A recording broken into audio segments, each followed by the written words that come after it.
even when we have a democratically elected government, popularly elected, loved by everybody, those who are in government are not God. They're still human beings who will be susceptible to the temptations and corrupting influence of power. And the church must always be vigilant. During the struggle years, the churches had to work on their theology. It took us 3 decades to get clarity about the relationship between God and Caesar, between church and state. We got it right, I think. We got it right. It's not for the church to be in the corridors of power. It's always for the church to stand with the least and the lowest. It's always for the church to keep a prophetic distance away from political power. Embracing the vision of the prophetic gospel in 1985, commemorating the June 16th Soweto student uprising, a number of churches called for a national day of prayer and the downfall of the South African government. And there were churches that were so shocked that here were people in South Africa calling for the downfall of a government, whilst their prayer books called, we must pray for the government, that God must give them leadership and all of that stuff and wisdom. So there was quite a controversial thing, but it generated debate. We've got no weapons, we have Bibles, hymn books, and our robes to worship, and you call that illegal. You legislate against a church. Is that reasonable, my friend? The debate brought to a head decades of theological reflection, resulting in the so-called Kairos document, where the churches identified 3 characteristic theologies. The first was state theology, where the state uses the Bible to justify oppression. The second, church theology, where the churches adopt a neutral and non-critical standpoint in relation to government. And the third, prophetic theology. And the Kairos document was an exposition of all of this within the political context of South Africa, and a call for churches to recognize state theology, to step away from church theology, and to embrace the prophetic theology, which was saying this is what God wants us to do. I can't believe how quickly the churches forgot all that theology. We dropped our guard during the Mandela years. In these years, instead of prophetic distance now, we were going to be collaborating with the state in building the new South Africa. You don't ever collaborate with the state too closely if you're the church, because the DNA of Caesar never changes. We remember that before 1994, it was the churches and civil society that set the values and the standards for a future society. We dropped the ball in 1994 because, well, we're all excited. You know, politicians are always going to be like Mandela. We are not there to tell the powerful how wonderful they are and to ask God's blessing on their next mistake. We are there to hold them accountable to a vision of a new and different world which Jesus came to declare, and to say that their only usefulness as political leaders will be measured by whether or not they help us move towards that vision. And the SACC is there, and I believe the church is there, to remind people in power of that, just that. We will hear of continual unrest in the schools, of more detentions without trial, of the growing detestation and bitterness of people forced to take out homeland citizenship, surrendering their South African birthright. Now, we believe it to be our task to continue to reveal these truths for what they are. We are focusing on that homeland policy and the resettlement and uprooting of our people. That is where the SACC is going to be spending its resources to ensure that that policy is destroyed. No state of emergency is going to bring about peace unless, first of all, the doors of the prisons are open for the political prisoners, unless the exiled are allowed to come back. In 1985, Beyers Naudé succeeded Bishop Desmond Tutu as General Secretary of the South African Council of Churches. For Beyers Naudé, it had been a remarkable spiritual journey of transformation, personal sacrifice, and an unwavering commitment to social justice that had finally brought him to Khotso House. The youngest member ever to be invited to the ranks of the Afrikaner Broederbond, following the footsteps of his esteemed father. By the 1950s, Beyers Naudé was destined for the highest office in the white Dutch Reformed Church. But a chance visit to a single-sex hostel, witnessing the dehumanizing circumstances in which black men were forced to exist, led Beyers Naudé to a realization that the oppression and injustice caused by apartheid could never be in keeping with God's will. Then came Sharpeville, the massacre of the 21st of March 1960, and Beyers Naudé could no longer remain silent. Now I came to the conclusion that if I wanted to retain my integrity as a human being and as a Christian, I had to state clearly, unequivocally, and fearlessly whom I believed in, what I believed, and why I believed. And that I did. In his final sermon titled Obedience to God, Beyers Naudé publicly denounced apartheid and the white Dutch Reformed Church. Ostracized by the Afrikaner community, Beyers Naudé dedicated his life to condemning apartheid and fighting for justice. Is this life as God intended it for his people and for his children?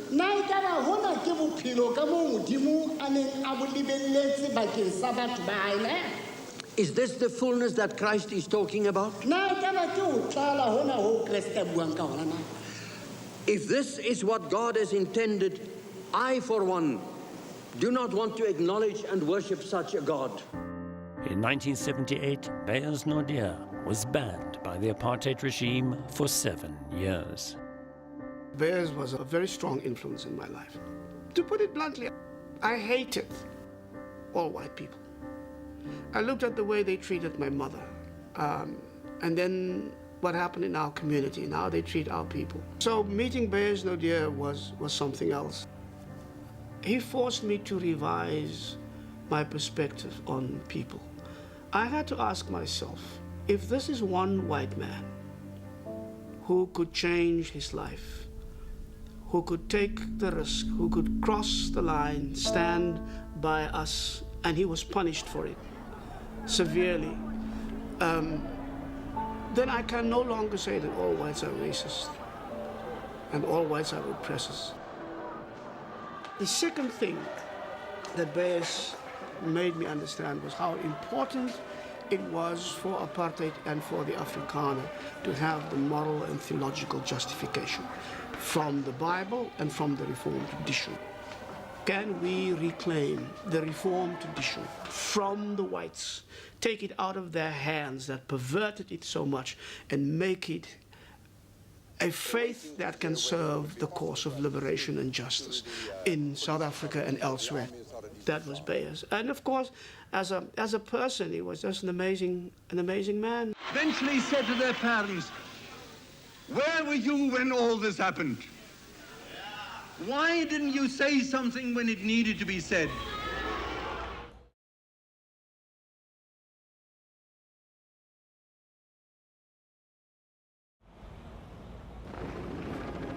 By 1985, South Africa was a fully militarized society.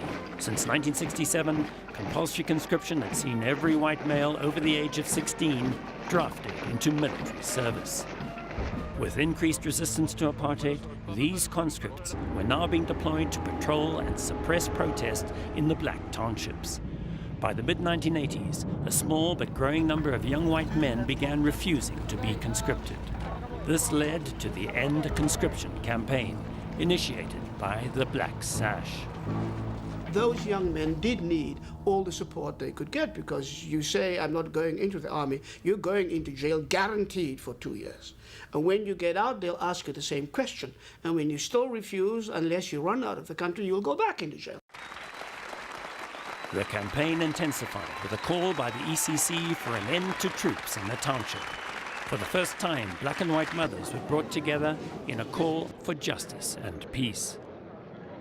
You had black women saying to white women, it is your sons that are killing us in the townships. And white women saying to black women that we don't want our sons in the townships. We want troops out of the townships. We don't support what the state is doing. So there was this call then for anyone who opposed the troops in the townships to call for an end to troops in the townships and call for a just peace. Faced with increased mobilization by civil society, on the 21st of July 1985, Prime Minister P.W. Botha declared a state of emergency. The powers now granted enabled security forces to operate under a cloak of immunity.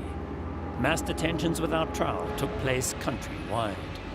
Brutality and torture in detention intensified.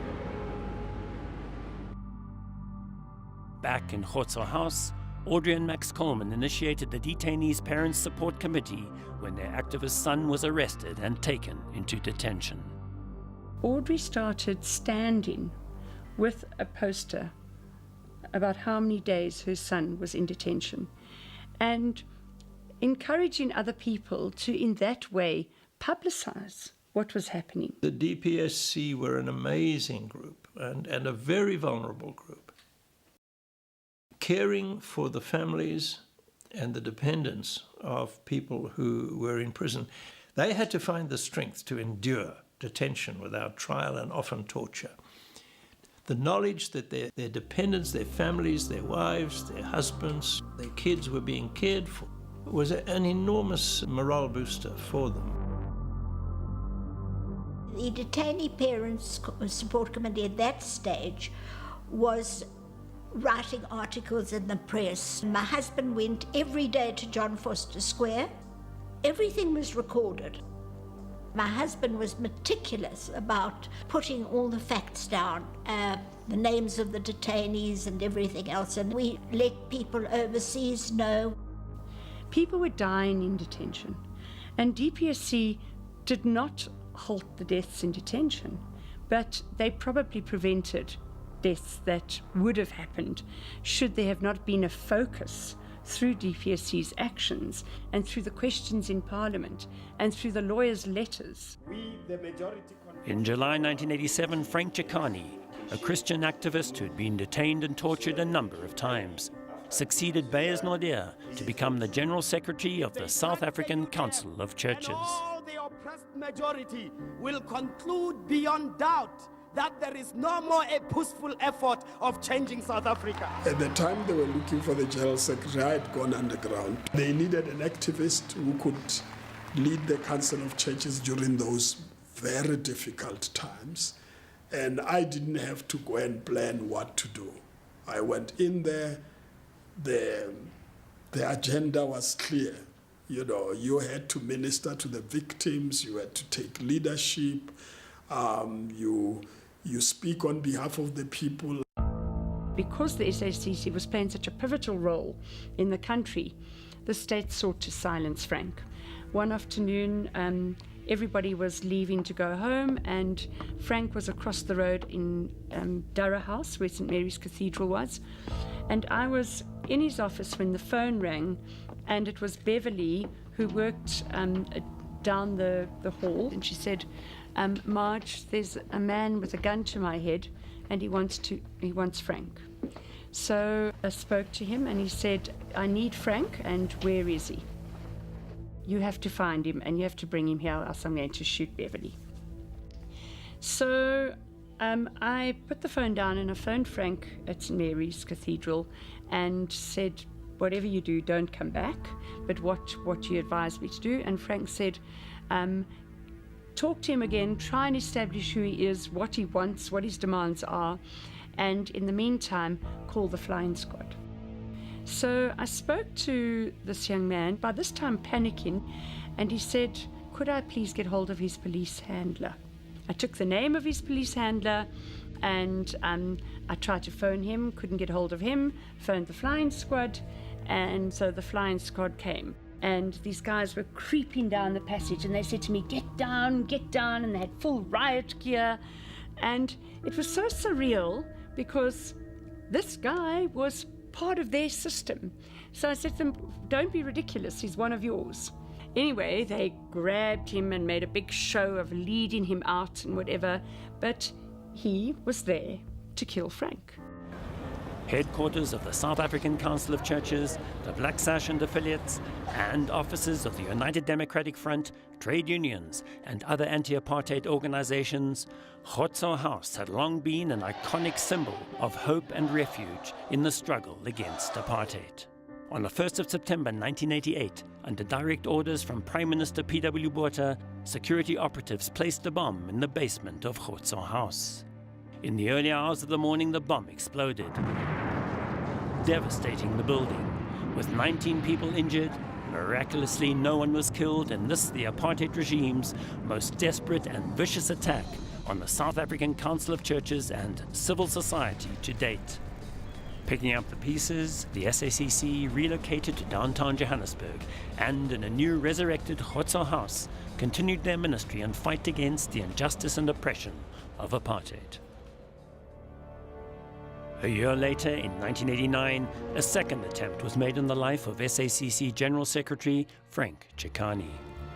As part of Project Coast, the covert operation run by Dr. Voda Basson, the apartheid regime's chemical and biological weapons program, Frank Chikane's luggage was intercepted by security operatives and his clothing lined with a deadly poisonous substance. Frank was invited to the World Council of Churches in Switzerland. He was supposed to go to the Namibian Council of Churches and last minute changed his appointment in Namibia to fly to Switzerland, to Geneva. And while he was on the plane, the special branch interfered with his luggage. When he got to Switzerland and wore the suit that had been tampered with, he became very ill and would have died. But one Swiss doctor picked up, kind of identified the poison that Frank's body had absorbed from the suit and was able to save his life.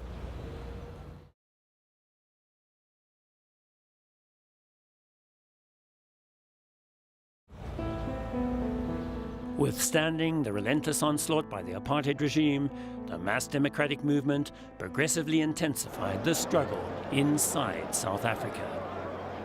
Externally, as calls for economic sanctions increased, international pressure mounted. By the end of 1989, faced with mass internal mobilization and formidable mounting international pressure, the apartheid regime finally cracked. In February 1990, the liberation movements were unbanned by State President F.W. de Klerk. Nelson Mandela was released from Victor Verster prison, and political exiles began returning home. A process of negotiation towards South Africa's first free and democratic elections was put in place.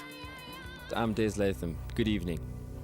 One man was killed and 8 people were injured in Heidelberg on Saturday night when a bus carrying ANC Youth League members was fired at by unidentified gunmen outside the Rotunda hostel. But the euphoria was short-lived, as unprecedented violence, precipitated by a so-called third force, made up of elements of the ruling regime and security forces, hell-bent on derailing the forthcoming democratic elections, spread like wildfire across the country. Clashes between ANC and IFP supporters in Natal and KwaZulu have claimed the lives of at least 32 people since January the 1st. Early yesterday, a man was killed and one seriously wounded when about 50 IFP supporters attacked an ANC stronghold at Izomozomeni near Richmond. Once Madiba was released between 1990 and 1992-93 was like a nightmare in this country. Actually, it became worse than the 80s, and we lost lots of lives. Remember that de Klerk was leading the negotiations, but there were people who didn't agree with him. We had people being thrown off trains. People would phone and say, there's an MP coming down the road. I'm at home alone with my grandchild. What can I do? everything was aflame in the townships. Then you've got the Nkata Freedom Party that was fighting with the ANC in KwaZulu-Natal, which sort of spilled into the hostels in the cities. We had Boy Patong, where people were absolutely killed, pregnant women, children, and we knew that it was the government doing this because the statements revealed that when people lifted their hands up, they had blackened their arms and they could see the white. So it was government forces that were actually unleashing this terror on the townships. It was worse than any time I'd had in the DPSC office. Another legacy of apartheid is the fact that we have never known in this country a culture of tolerance. The government demonstrated so clearly to people that when you oppose it, they were ready to use any method to silence their opponents and critics, right through to death squads and assassinations. And so people have thought that when somebody disagrees with you, the best enemy is the dead enemy. He did at least two things. One was to brutalize all of us so that you began, in a way, no longer to be shocked by things that ought to have shocked us. And so it glorified violence. Then they began this horrendous system of so-called neglacing, when those they believed were collaborators with the system had to be eliminated. And I said, I mean, there's something wrong with us, because this is totally contrary to our concept of humanity. The necklace. If you engage in violence, it controls you in ways that you never expect, and it touches your soul. Now, what happened to the soul of our young people to come to the point where they pour petrol over somebody, set that person alight, and then dance around his body singing freedom songs? What is that? There were people who did romanticize revolutionary violence as the only respectable way to get our freedom. And so if you take that young person out of that situation and you put that young person in a position of responsibility today where other people's lives are in their hands, that's where Marikana comes from. So when we talk about violence, don't talk tactics and strategy as if these are remote from the realities that we're dealing with. Think of what that means to the person you will kill, and think of what it means to yourself. And what will you come out as? Marikana is the result of our unholy alliance with big capital and our romanticization of violence and putting it on a throne as a reason why we won our battle, which is not even historically verifiable. The seeds of Marikana and post-democracy xenophobic brutality, sown in a culture of violence fostered over decades. In 1992 alone, more than 20,000 people were murdered, and over 380,000 cases of rape reported in the violence that ravaged South Africa en route to a wounded country's first free and democratic elections. The communities of Natal were most severely ravaged. On the 13th of December 1992, church leaders took a stand, calling for an end to conflict and a process of healing for the victims of violence. We have come to pray for peace, that God helps us in this crisis. The soil of this part of our continent, Africa, has been watered with the innocent blood of its own children. We have come together to say enough is enough, that we cannot continue with the number of deaths that this country is witnessing today.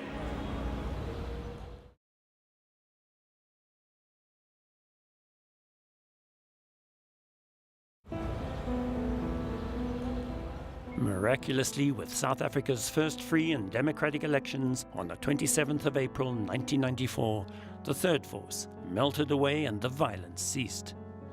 With the inauguration of President Nelson Mandela, democracy came to South Africa, not by military victory, but by negotiated settlement. Politically, we got liberated. I mean, those of us who were victims of apartheid know how much change there has been. Apartheid was so unjust, so those who went through it know 1994 was a radical change. I think that we must accept. But if you didn't win the war and take over, you need to do a different political settlement. What we got through negotiated settlement were two things. The one, a constitution that brought equality for all before the law, and that, in fact, bedded down basic human rights in the Bill of Rights section of our Constitution. That Constitution also underpinned processes of regular, free, and democratic elections in our country.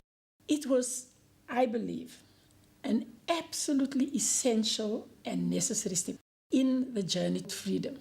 You cannot build freedom without democracy, because it determines the rules of the game, it sets out the institutions through which you mediate competing interests, and it prioritizes certain things. But it wasn't freedom. It was the beginning of that journey. Apartheid, in its essence, was an economic paradigm that was put into place to make 100% certain that 80% of the population would have no share in the wealth of the country.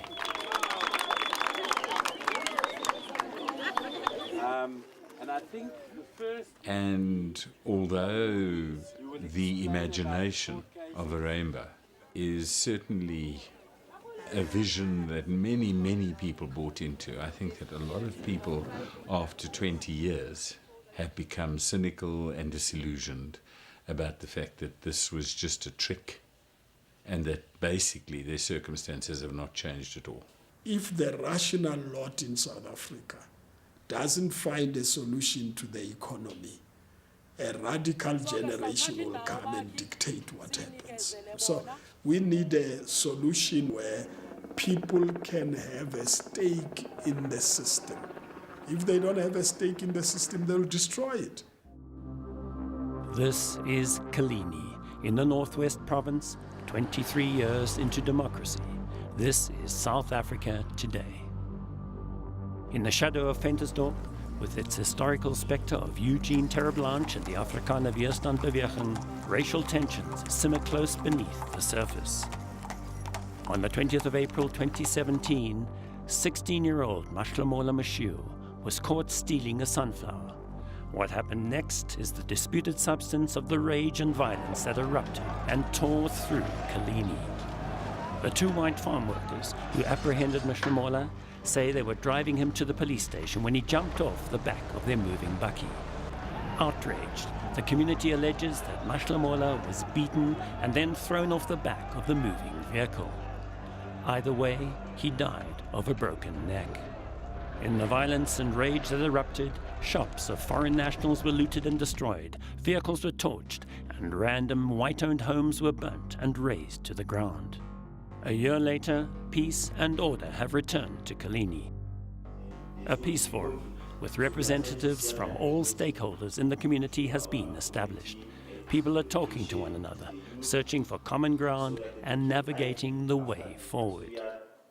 Well, the root cause is hunger. I, at my first meeting into Kalini, was taken by people to the home of the bereaved parents. And the poverty was, you know, when cleanliness is a sign of emptiness. And to think that the hope of that family had been destroyed in the death of that 16-year-old was a gigantic, gigantic tragedy. What we did manage to facilitate was a meeting with the white farmers and the religious leaders and community leaders. Some of it was very painful. The kind of stuff that was said by a young farmer that I don't feel as if I've got a future in this country. I actually don't feel as if I'm wanted here. It was very poignant. And then some very angry stuff. If you think what happened in Zimbabwe is going to happen here, we want to tell you, we're ready for you. You with me? Eugene Blanche. That subterranean truth, I think, is still present. Don't think this is going to be Zimbabwe. We're ready for you. There were words of wisdom, and it was an old white farmer who said, and I believe God is calling us to take the responsibility for the care and the nurture of black, white, colored, Indian in this entire community in terms of food. There was a black woman. I asked her to pray, and she captured the essence of that meeting like no therapist could have done. And she built a bridge, an almost instantaneous connection of faith and hope. And so would-be enemies began another journey. They remained behind, spoke, and began to know one another beyond just a face. I carry faith and cynicism in the same basket. So when that family has the dignity of being able to earn and feel as if they are truly made in God's image, then I will say we might have the beginning of hope. The struggle for freedom is in the first instance always a struggle for justice and equality. And that means not only restorative justice, but justice that must be at some point a vengeful justice. And here I speak particularly of what justice did the 10 million victims of past laws have? What justice? What justice did all those mothers who saw their daughters and sons in jail have against the security police? And I think that there was never a situation of attaining a sense of racial justice in our country. Racial justice became identified with enriching a layer of black people. And by black I mean colored, African, Indian. One of the major problems that we have still in the country is the huge disparity that there is between the stinking rich and the abject poor. And so survival for many people is a huge issue. UN studies on the gap between rich and poor rank inequality in South African cities as amongst the highest in the world. Even in Cape Town, where inequality is ranked lower, third behind Johannesburg and East London, there are some 300,000 people on Cape Town's housing waiting list. Many have already been waiting for some 20 years. With the City Council committed to providing an estimated 6,000 to 10,000 housing opportunities a year, 24 years into democracy, for many, there is a perception of too little too late, as they now face a waiting period of a further 60 years. The fact that you have in Cape Town a city council that have a perspective that is very narrowly focused, and that narrow focus is we serve the rich. And so you have to struggle today against it to get sanitation in Khayelitsha, to get housing in the inner city and so on. Yes, the adoration of the military machinery, because that was going to be the solution to the one big fear, and it is again. You know, if you step out of line, we're going to get you. Let's go to Marikana. The conditions in which people live for miners, in many respects, very little has changed. How do you invest in the people that are doing the hardest work in this industry to make 100% certain that the conditions within which they live are actually healing of what happens every day when they go down a mine shaft and have to extract what they've got to extract from the mine? Right next to where the site was, there's an informal settlement called Inkaneng. And you can smell the sewage in the streets. I still am not 100% certain what investment from the government there is, for instance, in early childhood development. So you find little people during the day walking around, playing in the dirt and the rest of it. There's no electricity, none, you understand, in Inkaneng. And on your left, there's almost a city of electricity. So if they want electricity, it's got to be stolen. You understand? Why do the people who are doing the hard work only have a shack as an alternative to a hostel? And hostels are inappropriate. They cause huge social problems. They mess up families. And so when eventually you start getting the pushback and the questions asked about issues of justice relating to fairness in terms of the sharing of the resources of this thing, you hit into an immovable object. Will we ever now be able as a government to draw the line at killing our own people? For what? For the interest of capital, our wealth and our connections. We let our people bleed to death on a battlefield where they stood asking for better conditions for themselves and their families. The degeneration of the morality of the ANC started with the arms deal. It was a whole network of people who silenced good people in the ANC, interfered with the powers of Parliament, and stopped an investigation by the Special Investigation Unit. And that set us on the course to where we've ended up today. My name is Khotso Johnson. I'm 11 years old and I have AIDS. During his tenure, former President Thabo Mbeki was accused of entertaining HIV/AIDS denialist theories at a time when there was a critical need for government to take decisive action and roll out mass antiretroviral treatment campaigns countrywide. Thabo Mbeki never actually said that HIV does not cause AIDS. He questioned why government should be expected to focus on HIV/AIDS treatment when it was only the 9th leading cause of death in the country.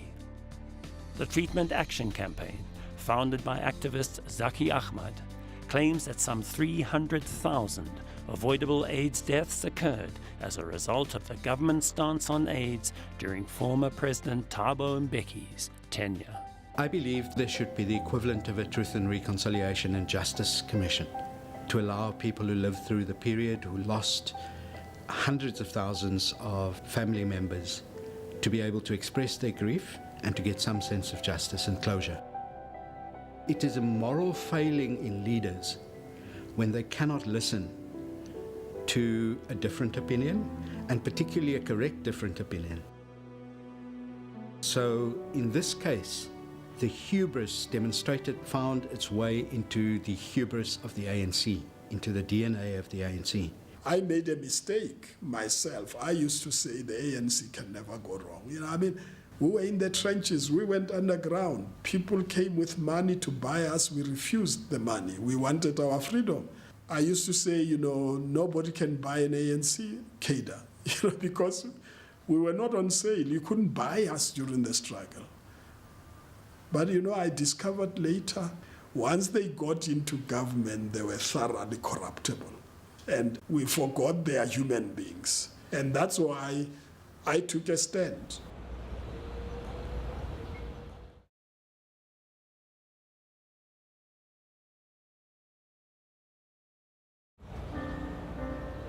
As life happens, we get all these revelations about the Guptaization of our society. This problem of corruption, which clearly was by design. Initially, we thought it was just, sort of, if you like, random corruption. No, this is not random corruption. This is a design, a whole plan that is very, very clear. The governmental system has become so corrupted that it has become toxic, and that in fact it has lost moral legitimacy. People in charge of this campaign don't really care that you have a proper government. They care that their agenda is met, whatever the cost. And that's exactly what we're experiencing. And we are seeing this, whether dealing with nuclear, ESCOM, it is just so toxic. When people speak of state capture, they speak about this tender not having been allocated properly, that person having not followed the rules properly. They don't look at what that impact is beyond that. I can tell you that a rail security worker got killed.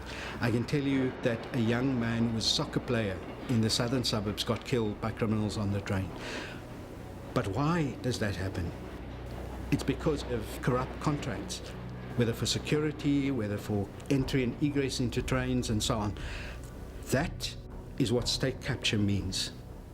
And our understanding is that unless we ensure that we have a decent national prosecuting authority, that we have a decent head of police and hawks an investigative capacity, that our Auditor General is strengthened.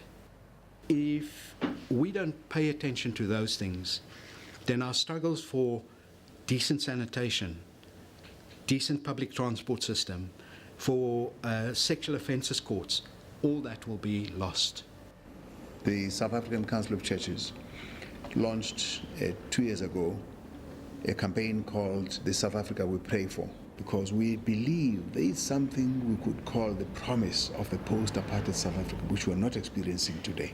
So we then defined this as a just, reconciled, peaceful society that is free of racism, of tribalism, of xenophobia, of gender-based violence and prejudices.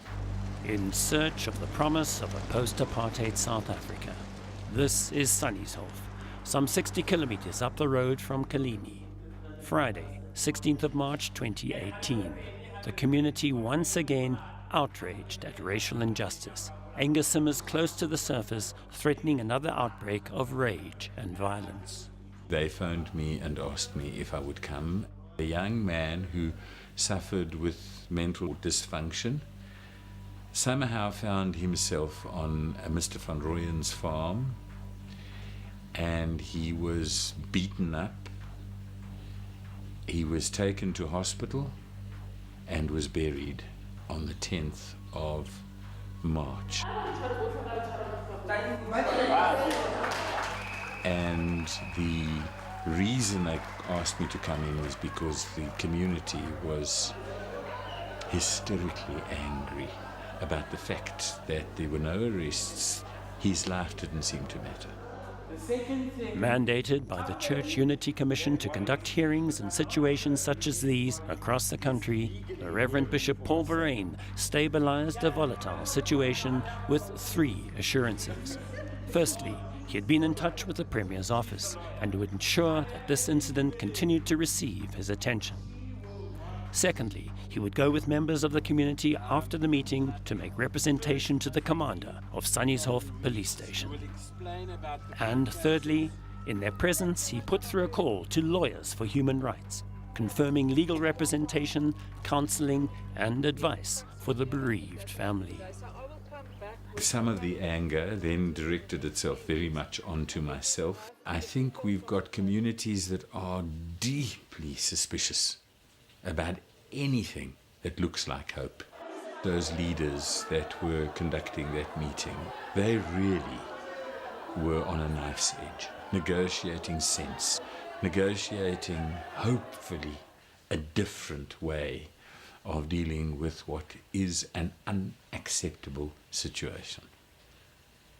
You know, it's all very well for our Parliament to be meeting in plush ermine antique. It really calls into question the sham that all the money that is in this country is almost worth nothing, because it's not changing the life circumstances of those who must be addressed as a priority in this country.